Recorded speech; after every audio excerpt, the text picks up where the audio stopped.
kembali lagi di kontroversi. Pemirsa, Bang Andre tadi mau menanggapi soal apa tipologi relawan yang disampaikan Mas Bimo. Bimo yang menurut saya nggak benar.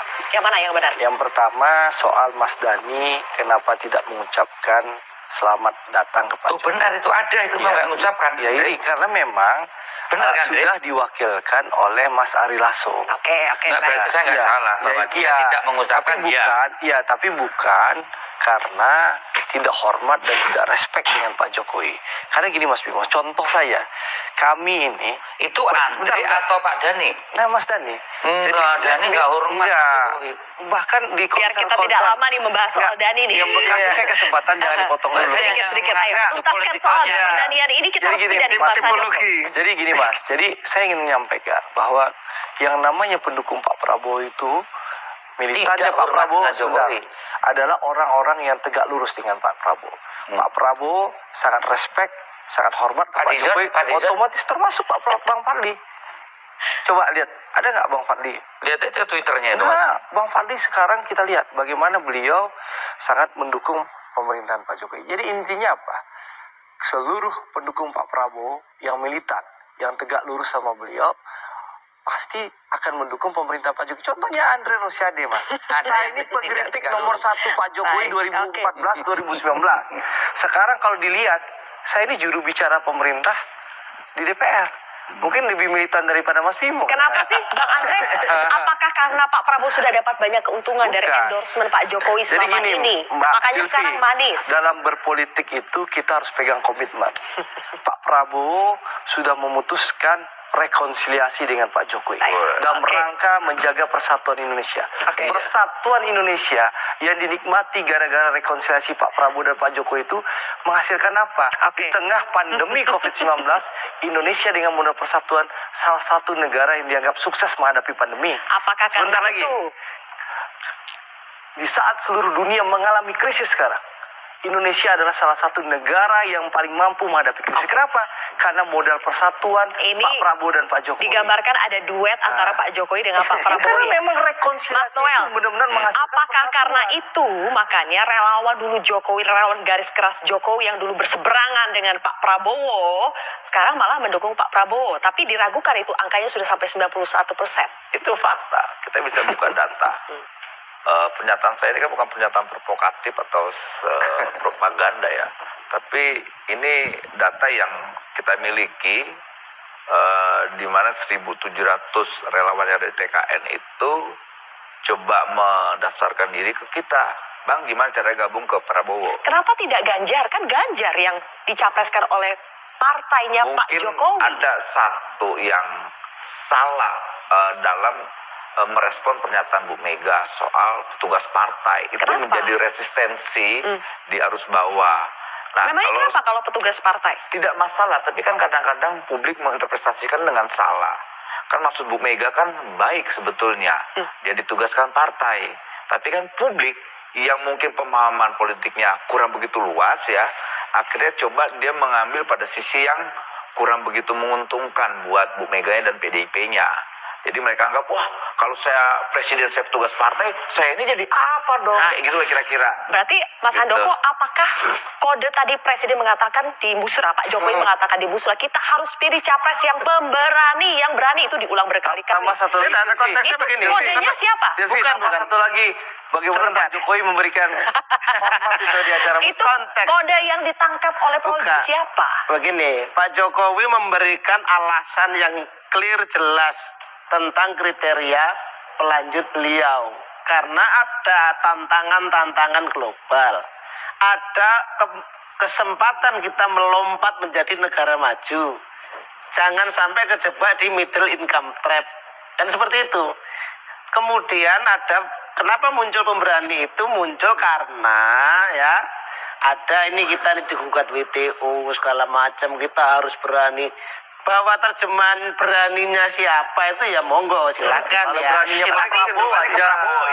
Cenderungannya ke Prabowo ya. Saya tidak bicara kecenderungannya kemana. Tapi karena bukannya di belakang panggung Pak Jokowi katanya sudah bilang sebetulnya pengen menduetkan Ganjar dengan Prabowo atau sebaliknya urutannya siapa yang capres cawapres. Itu bagi kami sangat realis, sangat wajar ya. Sangat Berani wajar. itu kan karena akal, bukan karena berani tisu. Sangat wajar gini Mbak. Pak Jokowi dalam konteks tadi ya. Sekarang ini siapa sih tokoh besar di Republik ini? Ya kan? Yang berada di barisan Pak Jokowi. Yang paling menonjol kan memang Prabowo, Pak Prabowo sama Mas Ganjar. Kemudian kalau versi musrah ada namanya Pak Erlangga Hartarto. Jadi sangat wajar kalau kemudian Presiden Jokowi pengen menyatukan semua komponen terkuat dia ini menjadi satu. Sehingga Pak Jokowi akan lebih terjamin bahwa penerus dia ini mampu. Wajar gak sih Mas Bimo? Bukannya kalau petugas partai harus nurut kata apa? Ibu Ketum sudah bilang capresnya adalah Ganjar. Kenapa ini masih ada Ya, upaya? gini loh. Bolehlah Prabowo juga jadi capres. Kenapa masih ada upaya seperti itu? petugas partai ini kan kontroversi dari setiap kali pencalonan presiden yang diusung PDI Perjuangan. Yang tadi Bu Mega katakan bahwa Bu Mega pun petugas partai atas mandat Kongres itu. Petugas partai yang menjalankan tugas bangsa, tugas rakyat, tugas menerjemahkan Pancasila, keadilan sosial, kemanusiaan dalam wujud yang demokratik. Jadi petugas partai yang mentransformasikan menjadi tugas bangsa dan petugas rakyat, hasil kepuasan publik saat ini itu 80%. Itu kan smart ideologi, itu kan nasionalisme yang lebih smart, itu nasionalisme yang demokratik. Bagaimana ini kan tidak mengusung orang memindahkan suatu tempat naik Gojek atau naik Grab, tapi mengusung ide, mengusung visi, mengusung ideologi yang diterjemahkan dan berbagai kebijakan. Dalam bahasa kami tugas. Untuk siapa? Tugas menjalankan tugas bangsa. Nah, saya melihat bahwa dalam dinamika politik ini, saya tidak melihat Pak Jokowi akan melawan sebagai kader atau dalam bahasa internal kami petugas. Dia menjalankan betul saat ini sebagai presiden sehingga publik puas dengan 80%. Kalau Pak Jokowi mengendorse Pak Prabowo itu tidak dianggap sebagai melawan partai. Endorsement yang seperti apa? Menyebut nama Pak Prabowo ini cocok ini menjadi tahun 2024 Tidak hanya tahunnya Pak disebut, Prabowo. banyak Ya yang Pak disebut. Yusril ya disebut, ya Pak Erlangga disebut.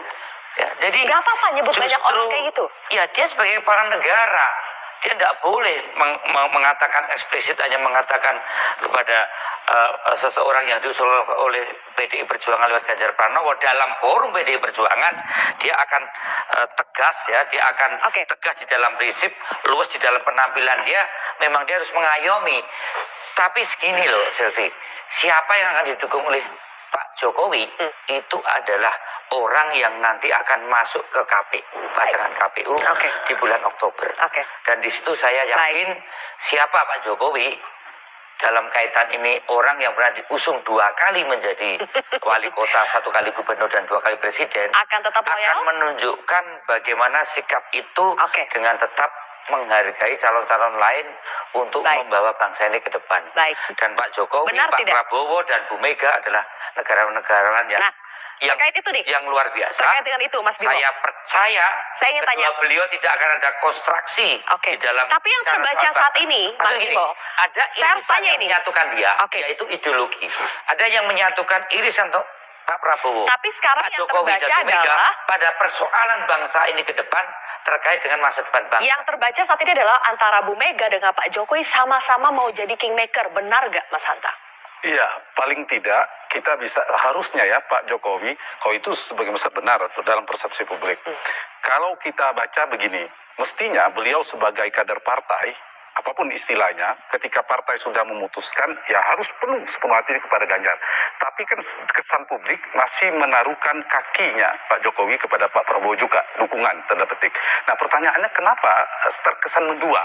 Saya bacanya 3. 1, Mas Hanta, kalau tidak mendua bagaimana? Hari ini Pak Jokowi ekstrim ke Ganjar. Kita dengar dulu Mas. Misalnya, supaya dijawab. Misalnya tidak mendua, hanya ke Pak Prabowo saja atau hanya ke Ganjar saja. Lebih baik mendua atau memang harus menentukan satu langkah yang condong kemana untuk hari ini? Menurut Mas paling bagus ketiga-tiganya sebagai presiden kepada semuanya. Dan yang satu lagi sudah memutuskan jadi antitesa Pak Jokowi. Satu saya melihat Pak Jokowi memang merasa begini. Orang menganggap akan lebih tidak mau didominasi semua oleh Mas Ganjar misalnya dalam dinamika ini. Karena apa? Karena misalnya Ganjar, Mas Ganjar ini sepenuhnya pemegang saham politiknya Bu Mega, nggak bisa dibantai. Kalau Pak Prabowo mungkin, ini bacaan secara analisa politiknya, Pak Jokowi relatif lebih besar pengaruh saham politiknya, sehingga ke depan lebih mudah. Yang kedua, mungkin Pak Jokowi juga sedang mencermati kekuatan Mas Anies Baswedan yang ada di seberang sana, yang perubahan dan keberlanjutan. Nah, yang ketiga, ini yang saya ingin mendamaikan dua ini nih.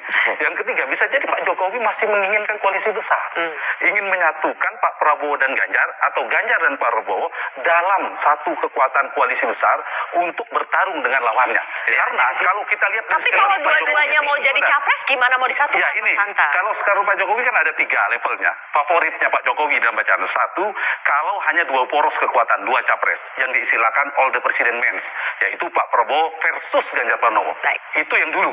Tapi kan sekarang kita lihat ternyata ada yang mengusung perubahan. Muncullah Anies Baswedan. Nah, sekarang kedua yang diinginkan Pak Jokowi lebih favorit, yaitu menyatukan Prabowo dan Ganjar dalam koalisi besar.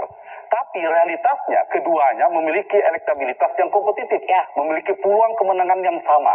Di saat yang sama, Mas Anies juga stabil di angka yang sama. Karena itu kecil peluangnya. Sekarang masuklah ke skema yang ketiga. Skema yang ketiga, ternyata 3 kemungkinan. Ada Anies yang dianggap seberangan, yang mengusung perubahan. Kemudian ada Ganjar dan ada Prabowo. Inilah komplikasi politiknya. Sehingga ada 3, Pak Jokowi sedang mengukur itu. Siapa yang paling mau kembali ke skor 1 lagi. Kalau 2 putaran, yang menang adalah orang 2 ini.